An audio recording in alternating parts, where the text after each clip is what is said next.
Chapter 18.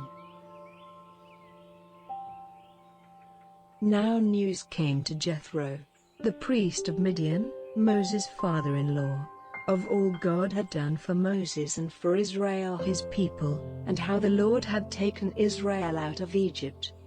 And Jethro, Moses' father-in-law, took Zipporah, Moses' wife, after he had sent her away, and had 2 sons, one of whom was named Gershom. For he said, I have been living in a strange land. And the name of the other was Eliezer. For he said, the God of my father was my help, and kept me safe from the sword of Pharaoh. And Jethro, Moses' father-in-law, came with his sons and his wife to where Moses had put up his tent in the wasteland, by the mountain of God. And he said to Moses, I, your father-in-law, have come to you, with your wife and your 2 sons. And Moses went out to his father-in-law, and went down on his face before him and gave him a kiss. And they said to one another, Are you well? And they came into the tent.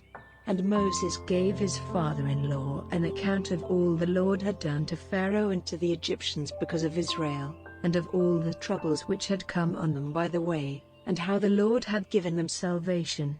And Jethro was glad because the Lord had been good to Israel, freeing them from the power of the Egyptians. And Jethro said, Praise be to the Lord, who has taken you out of the hand of Pharaoh and out of the hand of the Egyptians, freeing the people from the yoke of the Egyptians. Now I am certain that the Lord is greater than all gods, for he has overcome them in their pride. Then Jethro, Moses' father-in-law, made a burnt offering to God, and Aaron came, with the chiefs of Israel, and had a meal with Moses' father-in-law, before God. Now on the day after, Moses took his seat to give decisions for the people, and the people were waiting before Moses from morning till evening. And when Moses' father-in-law saw all he was doing, he said, What is this you are doing for the people? Why are you seated here by yourself, with all the people waiting before you from morning till evening? And Moses said to his father-in-law, Because the people come to me to get directions from God, and if they have any question between themselves, they came to me. And I am judge between a man and his neighbor, and I give them the orders and laws of God. And Moses' father-in-law said to him, What you are doing is not good. Your strength and that of the people will be completely used up. This work is more than you were able to do by yourself.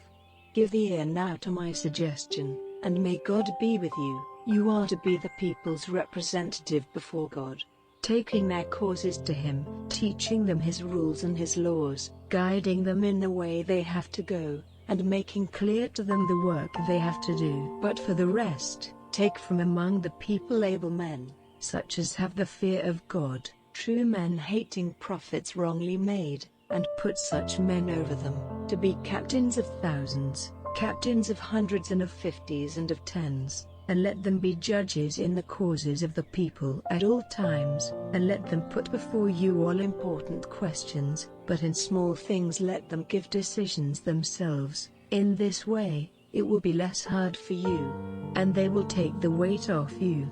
If you do this, and God gives approval, then you will be able to go on without weariness, and all this people will go to their tents in peace. So Moses took note of the words of his father-in-law, and did as he had said.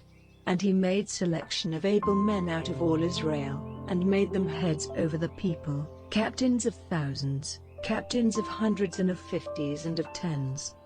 And they were judges in the causes of the people at all times. The hard questions they put before Moses, but on every small point they gave decisions themselves.